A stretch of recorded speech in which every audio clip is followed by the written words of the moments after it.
కాసేపట్లో హైదరాబాద్ లో భారీ వర్షాలుంటాయని వాతావరణ శాఖ ప్రకటించింది. ఇప్పటికే పలుచోట్ల వర్షం దంచికొట్టింది. దట్టమైన మేఘాలు హైదరాబాద్ ను కమ్మేశాయి.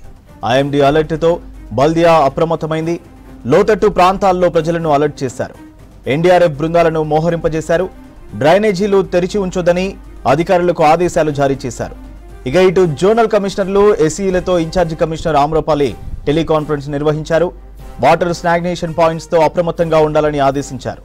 ఇప్పటికే లోతట్టు ప్రాంతాల్లో ఎన్డీఆర్ఎఫ్ బృందాలను అలర్ట్ చేశారు. మరోవైపు గంట క్రితం నగరంలోని చాలా ప్రాంతాల్లో భారీ వర్షం కురిసింది. పలుచోట్ల ఈదురుగాలులు, ఉరుములు, మెరుపులతో వర్షం పడింది. సిటీలో కురిసిన వర్షంలో నగరంలో ట్రాఫిక్ కష్టాలు కంటిన్యూ అవుతున్నాయి. కాసేపట్లో హైదరాబాద్ లో భారీ వర్షాలుంటాయని వాతావరణ శాఖ ప్రకటించింది. ఇప్పటికే పలుచోట్ల వర్షం దంచికొట్టింది. దట్టమైన మేఘాలు హైదరాబాద్ ను కమ్మేశాయి. ఐఎండీ అలర్ట్ తో బల్దియా అప్రమత్తమైంది. లోతట్టు ప్రాంతాల్లో ప్రజలను అలర్ట్ చేశారు. ఎన్డీఆర్ఎఫ్ బృందాలను మోహరింపజేశారు. డ్రైనేజీలు తెరిచి ఉంచొద్దని అధికారులకు ఆదేశాలు జారీ చేశారు. ఇక ఇటు జోనల్ కమిషనర్లు ఎస్ఈలతో ఇన్ఛార్జి కమిషనర్ ఆమ్రపాలి టెలికాన్ఫరెన్స్ నిర్వహించారు. వాటర్ స్టాగ్నేషన్ పాయింట్స్ లో అప్రమత్తంగా ఉండాలని ఆదేశించారు. ఇప్పటికే లోతట్టు ప్రాంతాల్లో ఎన్డీఆర్ఎఫ్ బృందాలను అలర్ట్ చేశారు. మరోవైపు గంట క్రితం నగరంలోని చాలా ప్రాంతాల్లో భారీ వర్షం కురిసింది.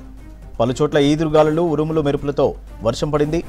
సిటీలో కురిసిన వర్షంతో నగరంలో ట్రాఫిక్ కష్టాలు కంటిన్యూ అవుతున్నాయి. కాసేపట్లో హైదరాబాద్ లో భారీ వర్షాలుంటాయని వాతావరణ శాఖ ప్రకటించింది. ఇప్పటికే పలుచోట్ల వర్షం దంచికొట్టింది. దట్టమైన మేఘాలు హైదరాబాద్ ను కమ్మేశాయి. ఐఎండీ అలర్ట్ తో బల్దియా అప్రమత్తమైంది. లోతట్టు ప్రాంతాల్లో ప్రజలను అలర్ట్ చేశారు. ఎన్డీఆర్ఎఫ్ బృందాలను మోహరింపజేశారు. డ్రైనేజీలు తెరిచి ఉంచొద్దని అధికారులకు ఆదేశాలు జారీ చేశారు. ఇక ఇటు జోనల్ కమిషనర్లు ఎస్సీలతో ఇన్ఛార్జి కమిషనర్ ఆమ్రపాలి టెలికాన్ఫరెన్స్ నిర్వహించారు. వాటర్ స్టాగ్నేషన్ పాయింట్స్ లో అప్రమత్తంగా ఉండాలని ఆదేశించారు. ఇప్పటికే లోతట్టు ప్రాంతాల్లో ఎన్డీఆర్ఎఫ్ బృందాలను అలర్ట్ చేశారు.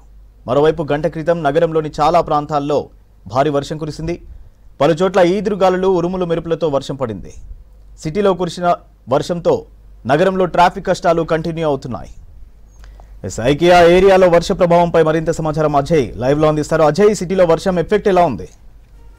హైదరాబాద్ సంబంధించి చాలా చోట్ల హైదరాబాద్ సిటీతో పాటు శివారు ప్రాంతాలను కలుపుకొని భారీ వర్షము కురిసింది. కొన్ని చోట్ల వర్షం ఆగిపోయింది, మరి కొన్ని చోట్ల చిరుజల్లులు కురుస్తున్నాయి. దాంతోపాటు కొన్ని చోట్ల మాత్రము భారీ వర్షం ఇంకా కంటిన్యూ. ప్రస్తుతం మనం ఐకియా సెంటర్ వద్ద ఉన్నాం. ఐకియా సెంటర్ వద్ద పరిస్థితి ఏ విధంగా చూడొచ్చు. కొద్దిసేపటి క్రితం కురిసిన భారీ వర్షానికి కొద్దిసేపటి క్రితం వర్షం కురిసింది, కొద్దిసేపు బ్రేక్ ఇచ్చింది, మళ్ళీ వర్షం స్టార్ట్ అయింది. అయితే వర్షము బ్రేక్ ఇచ్చిన టైంలోనే ఎవరైతే వర్షం కురుస్తున్న టైంలో వాహనాలన్నీ కూడా సైడ్కు నిలుపుకొని వర్షం తగ్గిన తర్వాత అందరూ ఒకేసారి రోడ్లపైకి రావడంతో ఐకియా జంక్షన్ వద్ద, ఇది బయోడైవర్సిటీ నుండి ఐకియా టువర్డ్స్ హైటెక్ సిటీ వెళ్లే రూట్ మొత్తం కూడా వాహన రాకపోకలకు సంబంధించి ఈ రూట్ మొత్తం కూడా వాహనాలు నిలిచిపోయిన పరిస్థితి. కొంతవరకు వాహనాలు ముందుకు కదులుతున్నప్పటికీ కూడా రెగ్యులర్ మూవ్మెంట్ కంటే ఈరోజు కాస్త వాహనాల మూవ్మెంట్ అనేది కొంతవరకు స్లో ఉంది అనేది కూడా పోలీసు అధికారులు భావిస్తున్నారు. ఇప్పటికే ఐకియాతో పాటు ఇటు సైబరాబాద్ కమిషనరేట్ పరిధిలో కావచ్చు, హైదరాబాద్ కమిషనరేట్ పరిధిలో వాటర్ లాగింగ్ పాయింట్స్ ఏవైతే ఉంటాయో వాటన్నిటిని ఇప్పటికే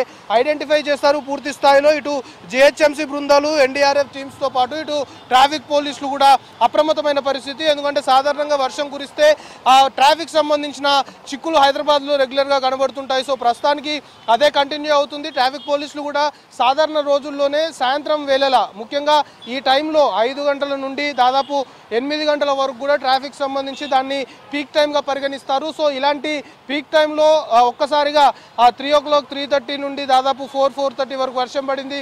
దాని తర్వాత వర్షం ఆగిపోయింది. వర్షం ఆగిపోయిన తర్వాత అందరూ కూడా వాహనాలు తీసుకొని రోడ్లపైకి వచ్చిన క్రమంలోనే ప్రస్తుతం ఐకియా వద్ద కొంతవరకు ట్రాఫిక్ సంబంధించి టువర్డ్స్ హైటెక్ సిటీ వెళ్లే రూట్లో వాహనాల రాకపోకలకు సంబంధించి వాహన మూవ్మెంట్ కాస్త స్లోగా ఉన్నప్పటికీ కూడా వాహనాలు నిలిచిపోతున్న సిచ్యువేషన్ అయితే చాలా క్లియర్గా కనబడుతుంది. అయితే ఈ నేపథ్యంలోనే ముఖ్యంగా ఇదంతా కూడా ఐటీ సెక్టార్ సంబంధించి ఐటీ కారిడార్, ఐటీ ఎంప్లాయీస్ అందరూ కూడా, అంటే ఇక్కడ ఉన్న ఐటీ కంపెనీస్ సంబంధించి కొన్ని ఈరోజు హాలిడేస్ ఉన్నాయి, కొన్నిటికి మాత్రము వర్కింగ్ ఉంది. సో ఆ నేపథ్యంలో ఐటీకి సంబంధించిన ఎంప్లాయీస్ అందరూ కూడా సరిగ్గా ఐటీ కారిడార్లో ఈ 5 o'clock కొన్ని కంపెనీస్ అయిపోతాయి, అంటే కొన్ని కంపెనీస్లో వాళ్ళ లాగౌట్ టైం అయిపోయిన తర్వాత వాళ్ళు బయటకు వస్తుంటారు. సో అందుకే ఇలాంటి టైంలో కొంతవరకు ఇక్కడ ట్రాఫిక్ సంబంధించిన సమస్య ఉంటుందనే ట్రాఫిక్ పోలీసులు కూడా భావిస్తున్నారు. ముఖ్యంగా ట్రాఫిక్ పోలీసులు అయితే ఒకటి సజెస్ట్ చేస్తున్నారు, వర్షాలు కురుస్తాయని ఆల్రెడీ వాతావరణ శాఖ హెచ్చరికలు కూడా జారీ చేసింది కాబట్టి కొందరు అవసరం అయితే, ఎందుకంటే మెట్రో అన్ని వేళలా అన్ని రూట్స్లో కూడా ప్రస్తుతం అందుబాటులో ఉంది కాబట్టి మెట్రోని ప్రిఫర్ చేసుకోవాలి, అందరూ కూడా వాహనాలు వేసుకొని రోడ్లపైకి వచ్చి ట్రాఫిక్లో చిక్కుకొని ఇబ్బందులు పడొద్దనే ఒక సజెషన్ ట్రాఫిక్ పోలీసులు అయితే చేస్తున్నారు. మొత్తానికి మాదాపూర్ సంబంధించి పూర్తి స్థాయిలో ట్రాఫిక్ పోలీసులు వర్షం పడుతున్న క్రమంలో ట్రాఫిక్ పోలీసులు పూర్తి స్థాయిలో కూడా రంగంలోకి దిగారు, టీమ్స్గా ఏర్పాటయ్యారు. మనతో పాటు ట్రాఫిక్ సంబంధించిన అధికారులు ఉన్నారు. చెప్పండి, మాదాపూర్ సంబంధించి ఈ జోన్లో ట్రాఫిక్ సంబంధించి ప్రస్తుతం పరిస్థితి ఏ విధంగా ఉంది వర్ష పరిస్థితుల నేపథ్యంలో? నేను రాయదుర్గం ట్రాఫిక్ ఇన్స్పెక్టర్ గణేష్ పటేల్ మాట్లాడుతున్నా అండి. ఇప్పుడు ఎవ్రీ డే మేము కొన్ని టీమ్స్ డివైడ్ చేసామండి వర్షం పడ్డప్పుడు. తర్వాత మన పోలీస్ డిపార్ట్మెంట్ తరఫున, తర్వాత టీఎస్ఐసి టీమ్స్, మన ఐటీ సెక్టర్ మొత్తం టీఎస్ఐసి టీమ్ చూసుకుంటుందండి. తర్వాత మా పోలీస్ స్టేషన్ లిమిట్స్లో జిహెచ్ఎంసీ టీమ్స్ కూడా ఉన్నాయండి. ఇవి కంప్లీట్గా మేము టీమ్స్ వైజ్ డివైడ్ అయ్యి ఇప్పుడు రెగ్యులర్గా మనకు రాయదుర్గం ఐటీ సెక్టర్లో డైలీ ఒక 5 lakhs ఎంప్లాయీస్ వస్తారండి. ఈరోజు హాలిడే కాబట్టి 50% వరకు ఉన్నారు. అయినా కూడా మేము ఐక్యా దగ్గర ఎప్పుడు వర్షం పడ్డా ఎంప్లాయీస్ వెళ్ళే టైంలో వర్షం పడితే మాత్రం గ్రిడ్ లాక్ అవుతుందండి.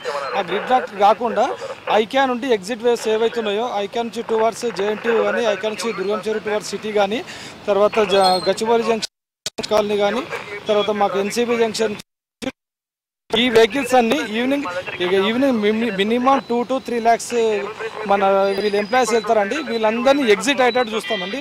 మ్యాక్సిమం మనం ఎగ్జిట్ చేసినామంటే వర్షం పడ్డాక మాకు ఏమి ఇబ్బంది ఉండదండి. టైం టు టైం వీళ్ళకు లాగిన్ లాగౌట్ కూడా టైమింగ్ తీసుకుంటున్నామండి. ఏ టైంలో 1 hourకి ఒక్కొక్క ఎంప్లాయీ ఒక్కొక్క కంపెనీ నుండి ఏ టైంలో ఎవరు అవుట్ వెళ్ళాలి ఎవరు అనేది దాని ప్రకారం కూడా మేము స్కీమ్ తయారు చేస్తున్నామండి. మ్యాక్సిమం ఎక్కడ చెట్లు పడ్డా కానీ ఏదైనా వాటర్ లాగింగ్ పాయింట్స్ ఉన్నా కానీ మా వారు ఇమీడియట్లీ క్లియర్ చేసేసి. ఇప్పుడు ఈ లిమిట్స్ లో ప్రస్తుతం మనం చూస్తున్న ఈ సర్కిల్ లిమిట్స్ లో వాటర్ లాగింగ్ పాయింట్ సంబంధించి అక్కడ ఎలాంటి చర్యలు తీసుకున్నారు, ఎన్ని టీమ్స్ ప్రస్తుతం రంగంలో దిగాయి? మాకు ముఖ్యంగా ఇప్పుడు మా స్టేషన్ లిమిట్స్లో చూసుకున్నట్టయితే ఐక్యా దగ్గర ఒకరు ఉన్నారండి, ఎన్సీబీ దగ్గర ఒక ఎస్ఐని పెట్టామండి. తర్వాత ఇంకొక ఎస్ఐ గారు షేక్పేట్ టువర్డ్స్ షేక్పేట్ దగ్గర ఒకరు ఉన్నారండి. షేక్పేట్ సైడ్ వాటర్ లాగింగ్ ఉందని చెప్పేస్తే మేము ఇమ్మీడియట్లీ మా ట్రాఫిక్ను మైఫీల్ నుంచి టువర్డ్స్ ఫిలిం నగర్ సైడ్ కూడా డైవర్ట్ చేసి వాళ్ళ పోలీస్ స్టేషన్ నుంచి కూడా మేము కోఆర్డినేట్ చేసుకొని చేస్తున్నాం. ప్రస్తుతం మనం చూస్తున్నాం ఐక్యా వద్ద అంటే టువర్డ్స్ జేఎన్టీయూ వెళ్ళే రూట్, హైటెక్ సిటీ వెళ్ళే రూట్ ప్రస్తుతం మనం చూస్తున్నాం. ఈ ట్రాఫిక్ సంబంధించి ఈ వాహన రాకపోకలు అంటే ఈ స్లో మూమెంట్ ఎప్పటి వరకు కంటిన్యూ అయ్యే అవకాశం ఉంది, ఎప్పుడు ఇది క్లియర్ అయ్యే అవకాశం ఉంది? అంటే ఇప్పటివరకు రెయిన్ పడి కొద్దిగా తగ్గింది కాబట్టి అందరూ ఒకేసారి బయటకు వెళ్ళడానికి ట్రై చేస్తారండి. కాబట్టి ఎక్కడ కూడా జామ్ లేదు, బంపర్ టు బంపర్ వెహికల్స్ వెళ్తున్నాయండి. ఐక్యా నుంచి టువర్డ్స్ మన జేఎన్టీయూ వరకు మినిమం మధ్యలో ఒక 6 members ఎస్ఐలు కూడా ఉన్నారండి. పాయింట్ టు పాయింట్ వాళ్ళను పుషప్ చేస్తూ వెహికల్స్ ముందుకు పంపిస్తారండి. ఎక్కడ కూడా ట్రాఫిక్ జామ్ లేదు, కాకపోతే bumper to bumper vehicle movement ఉందండి. అది మొత్తాన్ని మనం చూస్తున్నాం ఐక్యా సెంటర్ వద్ద, ఐక్యా నుండి ఇటు టువర్డ్స్ హైటెక్ సిటీ జేఎన్టీయూ వెళ్ళే రూట్ అనమాట ఇది. So bumper to bumper vehicle ముందుకు కదులుతున్నాయి. కానీ పీక్ టైం కావడం మనం చెప్పుకుంటున్నట్లు సాధారణంగానే సాయంత్రము ఆ ట్రాఫిక్ సంబంధించి పీక్ టైంగా ట్రాఫిక్ పోలీసులు పరిగణిస్తుంటారు. సో ఒక్కసారిగా వర్షం కురిసింది, వర్షం ఆగిపోయింది. వర్షం ఆగిపోయిన తర్వాత అందరూ కూడా ఒకేసారి వాహనాలు తీసుకొని రోడ్లపైకి రావడం వల్ల కొంతవరకు ట్రాఫిక్ కంజెషన్ కొన్ని ప్లేసెస్లో ఏర్పడుతుంది. దాంతోపాటు ట్రాఫిక్ మూవ్మెంట్ అనేది కూడా కొంతవరకు స్లోగా ఉందనే ట్రాఫిక్ పోలీసులు చెప్పడంతో పాటు ఇలాంటి ప్లేసెస్ ముఖ్యంగా ఐక్యా నుండి హైటెక్ సిటీ నుండి జేఎన్టీయూ వరకు వెళ్ళే ప్లేస్ ఏదైతే ఉంటుందో ఈ రూట్ మొత్తం కూడా చాలా రద్దీగా ఉంటుంది. కాబట్టి మధ్యలో ఎక్కడికక్కడ సిబ్బందిని అలర్ట్ చేశారు. సిబ్బంది ఎప్పటికప్పుడు కూడా ట్రాఫిక్ని క్లియర్ చేసే పనిలో ఉన్నారు. ఒకవేళ ట్రాఫిక్ కంజెషన్ కావచ్చు, వెహికల్ మూవ్మెంట్ సంబంధించి ఎక్కడైనా వాహనాలు నిలిచిపోయే పరిస్థితి ఉంటే వెంటనే వాటన్నిటిని కూడా డైవర్ట్ చేస్తూ వాహనాల రాకపోకలకు ఎలాంటి ఇబ్బంది కలగకుండా, ముఖ్యంగా ట్రాఫిక్ కంజెషన్ ఏర్పడకుండా, ట్రాఫిక్ సంబంధించిన ఇబ్బందులు తలెత్తకుండా మాత్రం పూర్తి స్థాయి చర్యలు తీసుకుంటున్నట్లు మాత్రం ట్రాఫిక్ పోలీసులు చెప్తున్నారు. సో ప్రస్తుతానికి ఇంకా చాలా ప్లేసెస్లో హైదరాబాద్ సంబంధించి, ఎందుకంటే ఒక్కసారిగా వర్షము ఆగిపోయింది, వర్షం ఆగిపోయిన తర్వాత అందరూ కూడా వాహనదారులు రోడ్లపైకి వచ్చినారు కాబట్టి కొంతవరకు కొన్ని ప్లేసెస్లో ప్రధానమైన సిగ్నల్స్ వద్ద కొంతవరకు ట్రాఫిక్ కంజెషన్ అనేది ఏర్పడుతుంది. ట్రాఫిక్ వెహికల్ మూవ్మెంట్ అనేది కూడా కొంతవరకు స్లోగా ఉండేది అనేది ట్రాఫిక్ పోలీసులే చెప్తున్నారు. కానీ హైదరాబాద్, సైబరాబాద్, రాచకొండ 3 కమిషనరేట్ పరిధుల్లో మాత్రం ఇప్పటికే ట్రాఫిక్ పోలీసులు పూర్తి స్థాయిలో గ్రౌండ్ లెవెల్కి రావడము, ఎక్కడ ట్రాఫిక్ సమస్యలు తలెత్తకుండా మాత్రం పూర్తి స్థాయి చర్యలు తీసుకుంటున్నారు అనేది ట్రాఫిక్ సంబంధించిన అధికారుల నుండి ప్రస్తుతం మనకి అందుతున్న ఇన్ఫర్మేషన్. సూర్య.